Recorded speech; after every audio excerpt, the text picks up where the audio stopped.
My kids call me the Momager. In 1991, Kris Jenner was a stay-at-home mother of four, freshly divorced, living in the shadow of a name that wasn't fully hers yet.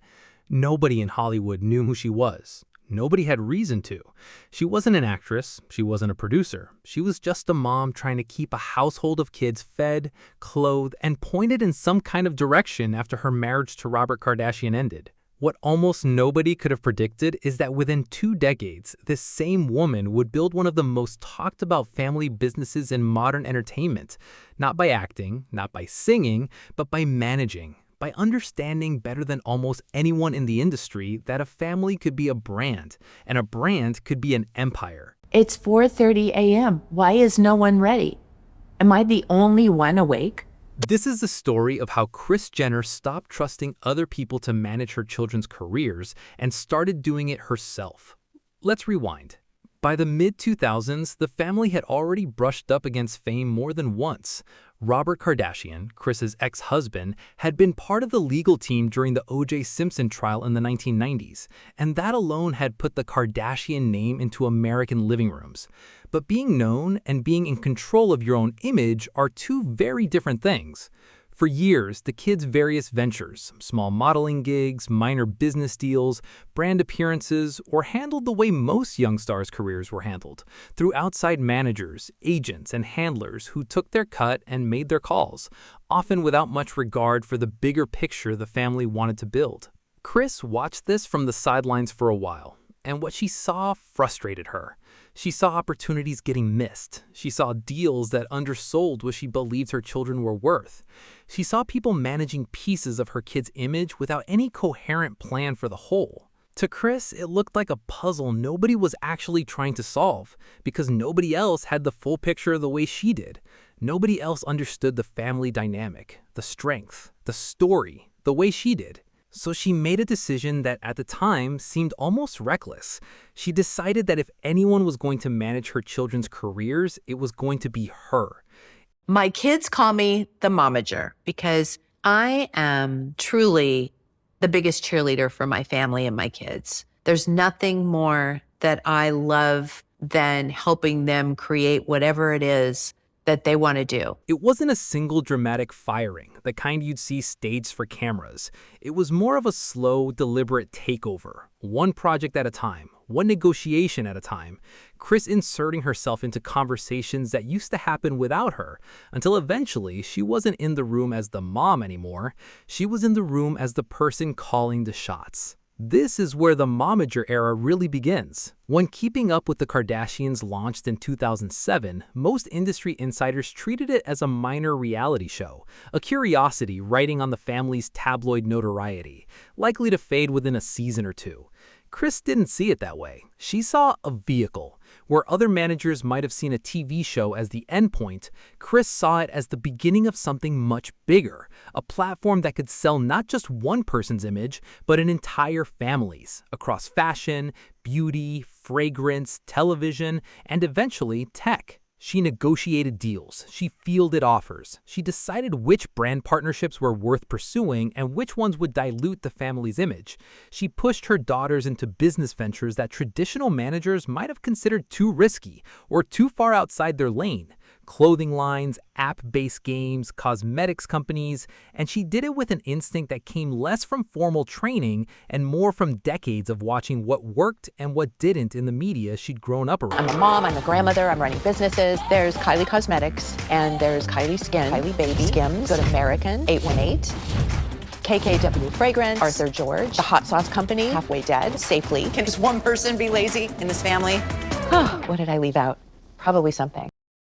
And when it came to her son, the dynamic was in some ways even more personal.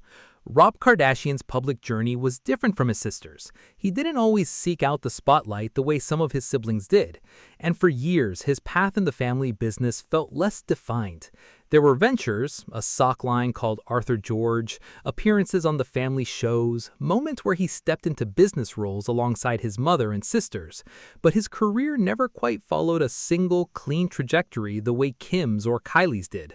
Where other managers might have pushed Rob in a direction that didn't fit him, Kris took a different approach. She used her position as mother first, manager second, or maybe manager first and mother second, depending on the day, to shape opportunities around who he actually was rather than forcing him into a mold built for reality TV.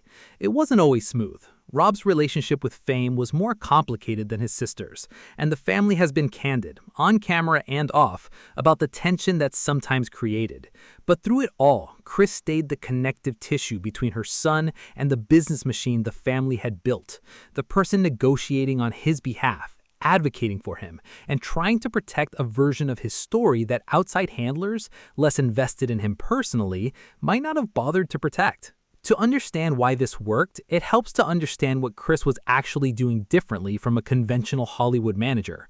Most talent managers specialize. They know how to get someone a film role or a music deal or a modeling contract. Kris didn't specialize in an industry. She specialized in a family.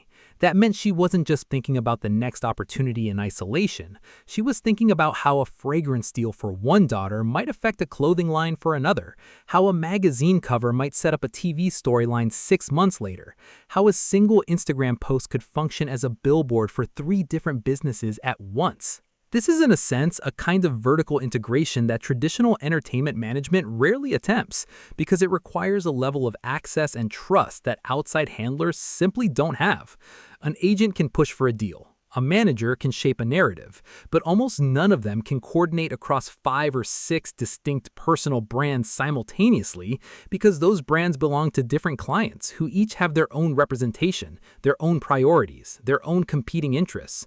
Kris didn't have that problem.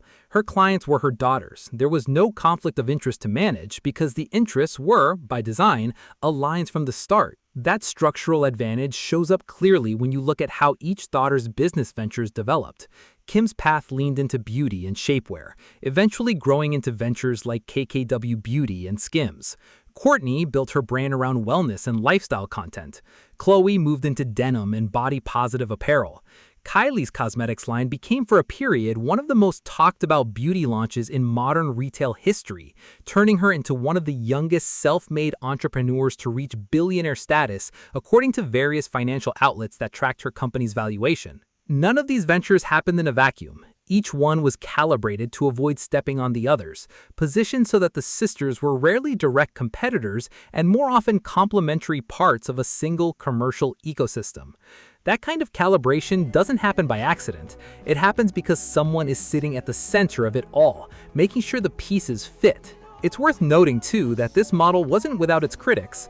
Industry observers and journalists have periodically raised questions about the ethics of a parent serving as a business manager for children, even adult children, pointing to the blurred lines between maternal guidance and professional obligation, and to the financial incentives that come from being both family and management in one. Kris herself has addressed this tension publicly over the years, describing her role less as a calculated career move and more as a natural extension of parenting in an era where her children's lives were already going to be public whether she managed them or not. Whether one views that framing as candid or convenient is in some ways beside the point. The results speak for themselves in terms of the business empire that followed. That's the paradox at the center of Kris Jenner's success. She wasn't just a manager who happened to be a mother. She was a mother who realized that being the manager gave her more power to protect her children than handing that job to a stranger ever could. Doing amazing, sweetie. Wow, look at her go. Think about what that actually meant in practice. A typical manager works for a client, takes a percentage, and moves on to the next deal. Their loyalty, however genuine, is professional. Kris's loyalty was never in question because it wasn't just professional, it was personal, generational, permanent. When she negotiated a deal for one of her kids, she wasn't thinking in terms of a single contract cycle. She was thinking about a family legacy that would stretch across decades, media formats, and eventually into a second generation of Kardashian-Jenners now growing up in front of cameras themselves. That long view is, according to nearly everyone who studied her career, the real secret behind Kris Jenner's success. She wasn't just booking gigs, she was building infrastructure. Every deal was a break in something larger, a media conglomerate built around the family story, with Kris as both the architect and the general contractor. By the 2010s, the results were undeniable. The family's combined business ventures, cosmetics lines, fashion labels, television deals, app partnerships, and brand endorsements had turned five sisters and their extended family into one of the most commercially powerful units in entertainment. I'm just feeling this, like my back is aching, my belt's too tight, my hips are shaking from the left to the right to the left. Come on. Forbes and other outlets have repeatedly pointed to Kris's role as the connective strategist behind that empire, the person quietly steering decisions from behind the scenes, even as her daughters became the public faces of their respective brands. And it all traces back to that early decision, the one made in living rooms and phone calls rather than boardrooms, to stop trusting outside handlers with something this important, and to take it on herself. There's a lesson buried in this story that goes beyond celebrity gossip or reality TV drama. It's about ownership, about the difference between outsourcing your most important work to people who don't share your investment in the outcome versus taking on the harder job yourself because you understand the stakes better than anyone else could. Kris Jenner didn't have an MBA. She didn't come up through a talent agency or a media conglomerate's training program.